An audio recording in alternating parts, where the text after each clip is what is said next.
Welcome back to another episode of the Filmaholic. This is our One Tree Hill rewatch. If you guys haven't checked out my most recent One Tree Hill video, go and do that. It's a tour that I did in Wilmington with Sarah. We went around to different filming locations and I showed her those, and we just did it on the video. We went to a lot of the characters' homes, some different iconic locations from the show. It was pretty cool. Definitely a fun trip. If you are a fan of the show, you should definitely go to Wilmington and check that out. Not just for seeing all the sights, all of that, but it's a really cool town. A lot of things to do. Yeah, really cool. But today we are on to season 3. We've started season 3 now, and we're going to talk about the first 4 episodes of season 3. So just going to jump right into it. The first episode is 301. Like you like an arsonist. This episode aired October 5th, 2005, was directed by Greg Prange, who, as you know, directs most of the big episodes. Of course, he's going to come in and do this season opener of season 3, and it was written by Mark Schwann, of course. This is one of, if not outside of the pilot, the best season opener of the show. Yeah, I would say it's the best season opener, but besides the pilot. Season 2 ended with such a big cliffhanger. It was a really good finale. A lot of questions the audience was left with, and I think the season 3 opener delivered on almost every level. On every level, really. The directing was good. It definitely felt like it was the next step after season 2, but it established a new tone for season 3, I think. And definitely foreshadowed and planted the seeds for everything that's going to happen in season 3. From Lucas and Brooke's relationship, from Peyton's just life of misery, especially in season 3, the Naley relationship, and of course Dan and his revenge storyline. All these are set up in this episode, which continue over from the last season and lay the groundwork for what we're going to get in season 3. So most of the episode is in present day, but it cuts back and forth between present day and what happened right after the season 2 finale, including the fact that the reveal that Dan is still alive, which was a question the audience was left with. Of course, we knew he was probably going to be alive, given how big of a character he was, and he was the villain of the show at this point, that he was not going to be dead. But it was a question. 9-year-old me at the time definitely thought about it all summer, and it was really cool that reveal when they roll him out on the stretcher, and Nathan and Haley is there with Deb, and their reaction to what happened and the fact that he is still alive. Also, flashbacks to Lucas and Peyton, everything with her mom, the building of the Lucas and Peyton friendship in this season. All starts in this episode. And of course, the Naley relationship. What happened after she showed up at the end of the finale of season 2, where she was during the summer. And that's a question I do have. I'm going to go ahead and jump right into that. Haley's back. Obviously, we knew that at the end of season 2 we saw her, and we have the flashbacks to her and Nathan and all of that. But then we cut to modern day, and it looks like she's coming back again, right? Like, she has scenes with Lucas where he's like, please tell me you're back for good. We get all of that, but in this, it seems like she left for the summer and then came back. So my question is, where was Haley during the summer? Because we don't know. She definitely wasn't on tour, because that's not mentioned that she would have went back on tour and then came back. It doesn't seem like she stayed with Deb, and she definitely didn't stay with Lucas, because when he sees her for the first time again, she's on the river court. So it seems like, to me, my only guess is that during the summer she went and stayed with her parents in their RV, wherever that may be, and then maybe traveled the country with them, and it just wasn't ever mentioned. But yeah, I don't know. We also have Dan and Deb in this episode. Obviously, Deb is the one who tried to kill Dan, and we get to that point later on in the season. But it's interesting watching these episodes and knowing that she is the one that did it and how she covers it up. and also that she stayed with him over the summer while he's healed. But then in this episode, she gives him those divorce papers, and he says, a divorce is fine. But at this point, I feel like that marriage is over, their relationship is over. He's really invested in this episode to find the annulment papers to fix that situation with Nathan and Haley. He's upset about it because Nathan's at High Flyers in this episode and is about to come back. But also Dan is fueled by his revenge. He knows that someone tried to kill him, but he doesn't have the proof. Other than, I feel like the police did know that he was drugged, because I knew he knew that. So I don't really know how they just ruled it as an accident, given that he was drugged.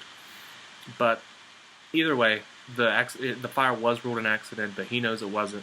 So he's determined to find who did it, and he has that awesome scene in this episode in the church where he's talking to the priest, and he's like, can you ask for forgiveness for acts yet committed? And I just love that scene. And then, because really that is what this season is. It's Dan trying to find out who did it, and ultimately we know what happens with Keith, because he thinks Keith is the one that did it. He gets the footage of Keith buying the bottle. He then finds the ledger that Keith has, which we'll all get to when we get to those episodes. But yeah, it's all laid out here in this season opener. We also have Peyton's story with Ellie, and the fact that her dad comes back in this episode. We hadn't seen her dad since season 1. And her dad is played by a different actor this time, not the same guy who was in season 1. Now, I will say, I do like this actor better. To me, he is, and maybe it's because we do see him in more episodes than we saw the guy in season 1. I feel like he has a better feel as Peyton's dad, to me. But overall, that is something that bugs me. Is that a lot of times we don't see characters' parents for a while. Lucas's parents, Nathan's parents, including Dan, Deb, Karen, and even Keith. We see a lot of them. And then we got Haley's parents in season 2, and we got that explained, so I'm fine with that. But I do think in the high school years, Larry should have been a bigger part, and he should have been there more, because we get him in season 1, we get none of him in season 2. Season 3, he should have been more in episodes, especially with the whole thing with Ellie going on. I know why he wasn't there, because it would have taken screen time away from Peyton and Ellie, and the fact that Ellie was living there and all that, but it just didn't really make sense for her not to be there. And then we get into season 4, and we don't even see Larry after season 3. He's gone. They don't bring him back. And they definitely should have in season 4. It's completely ridiculous that they didn't. But, and he's mentioned in season 6, what have you, but yeah, I think that's crazy. But overall, and also the music is great in this episode too. Lindsay Wolfington knocks it out of the park, as always, picking songs for the show. But yeah, one of the best openers that the show has. Then we go on to episode 2 of season 3, which is 302, From the Edge of the Deep Green Sea. Another solid episode. Like most of all the episodes in this season, it's the best season of the show. Best writing, best directing. A lot of really good performances. I'm not going to say it's the best yet, because maybe that might be down the line. We'll see. It originally aired October 12th, 2005. It was directed by Kevin Dowling, who also directed episode 13 of season 2, and it was written by Mark Schwann. It's about the end of the summer beach party.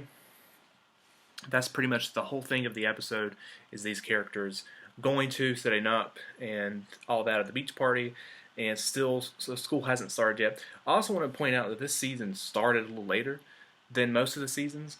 Most of the seasons will start in September. This is started in October, so if you notice, the first half of season 3 only has 9 episodes, which I think season 1 was like that too, actually.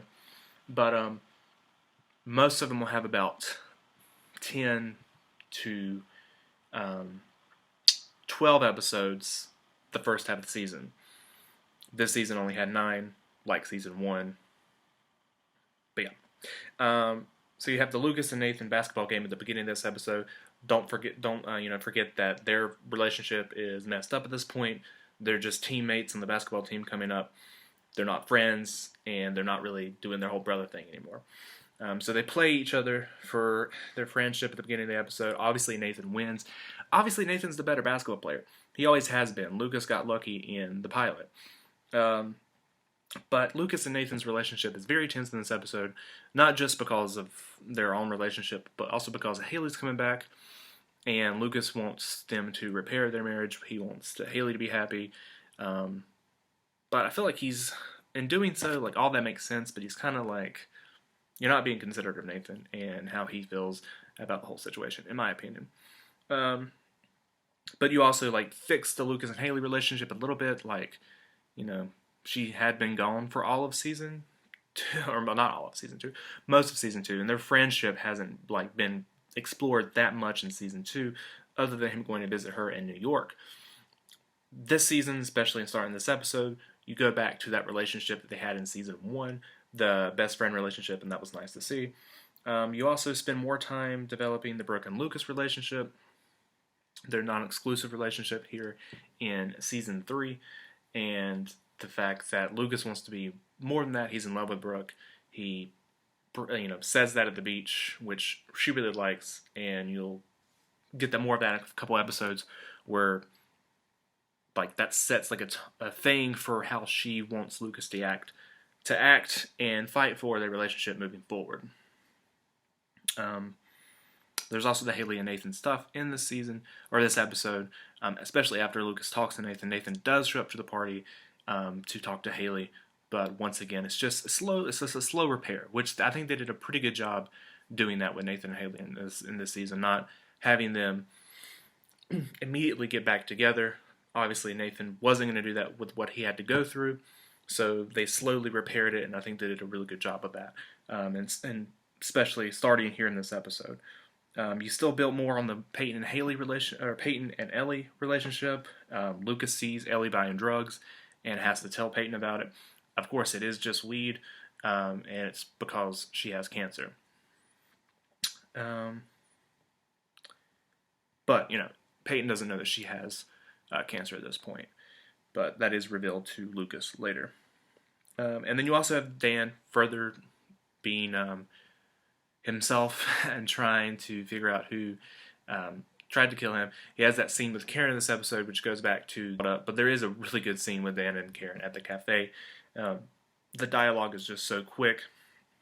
Mark's writing in this episode was great, and the music they have with that whole scene is incredible too.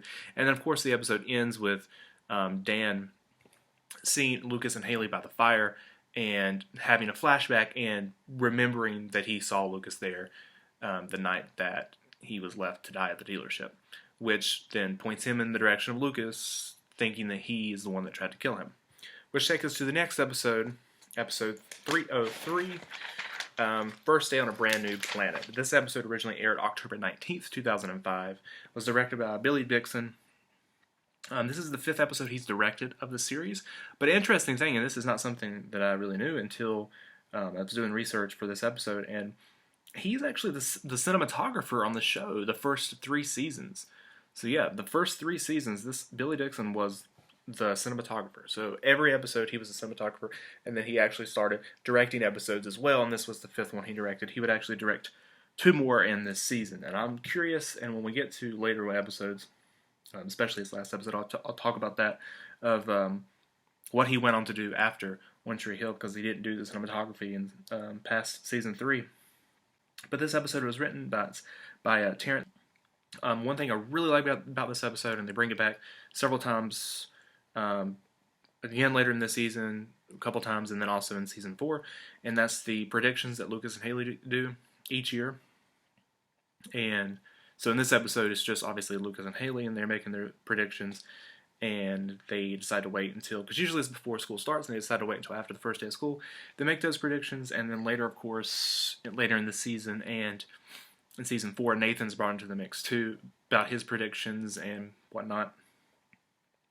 They also get new locker assignments, obviously, because it's a new school year, and Haley, Lucas, and Nathan are all together at the lockers because of their last name. Dan tries getting Whitey fired in this episode. That's a big part of this episode, is him trying to get Whitey fired. Not because he's trying to get Whitey fired, because I like Whitey, but because of the tension that it builds between Paul Johansson and Barry Corbin. Their scenes together are incredible, as always, just the back and forth between them. But obviously, most of the people rally behind Whitey, and he ends up, especially because of Karen speaking at the conference, he ends up getting to stay.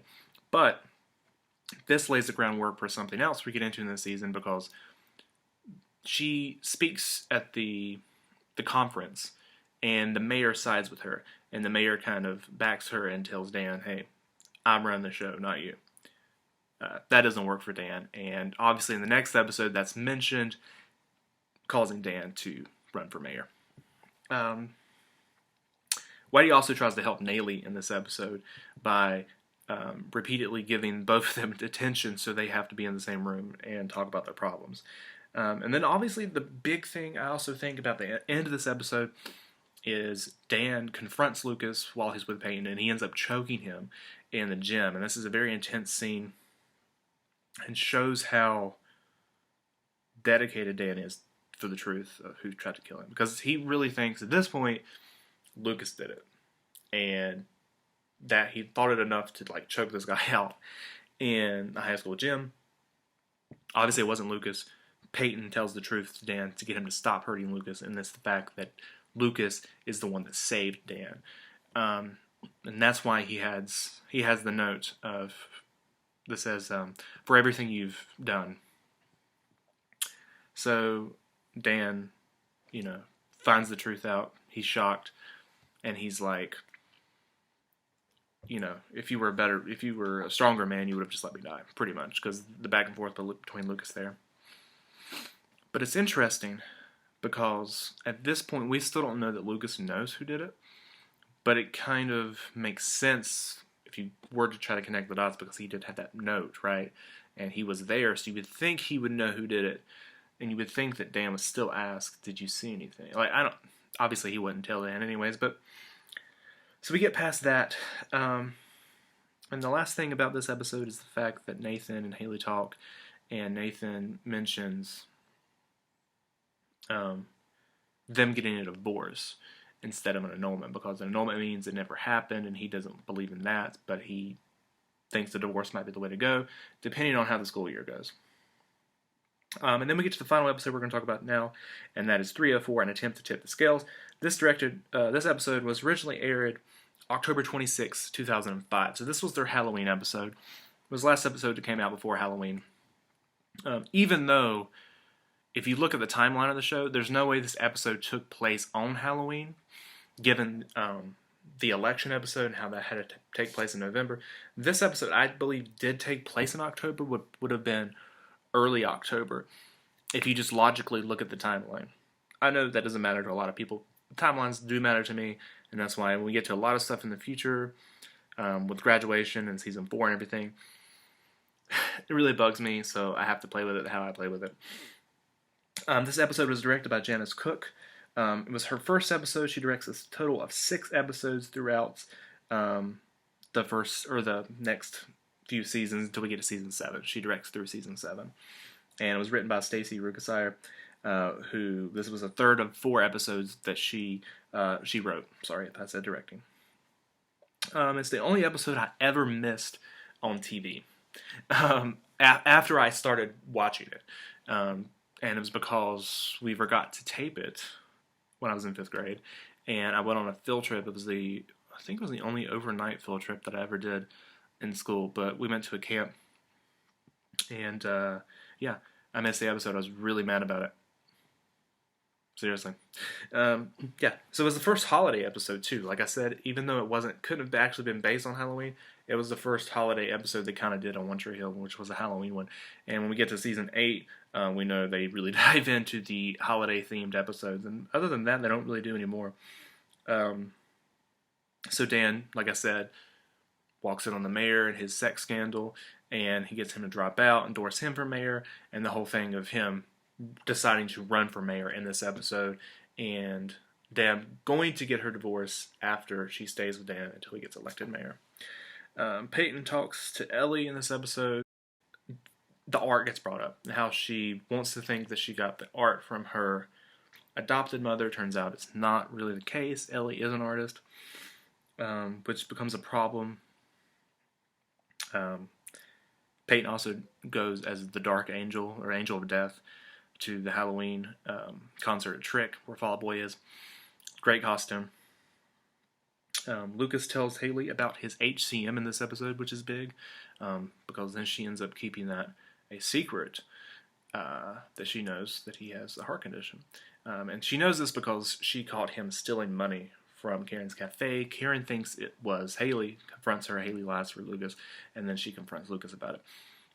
But the thing is, he does tell her in this episode that he is taking the medication, because at the time he is taking the medication.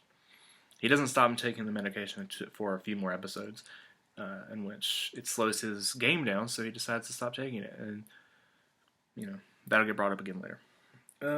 And also, Chris Keller comes back in this episode. We hadn't seen him since season 2. Comes back in this episode because Nathan asked him to come back to help Haley with her music. And it's also revealed that Chris Keller also went as Batman to Trick, just like Nathan did, and that Chris is probably the one that kissed Haley at Trick. Solid episode. I really like the dance scene between Peyton and Mouth. The costumes were cool. Definitely the best Halloween episode out of the 2.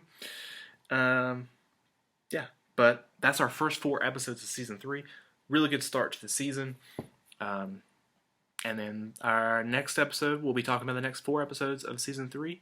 And we'll see you guys next time.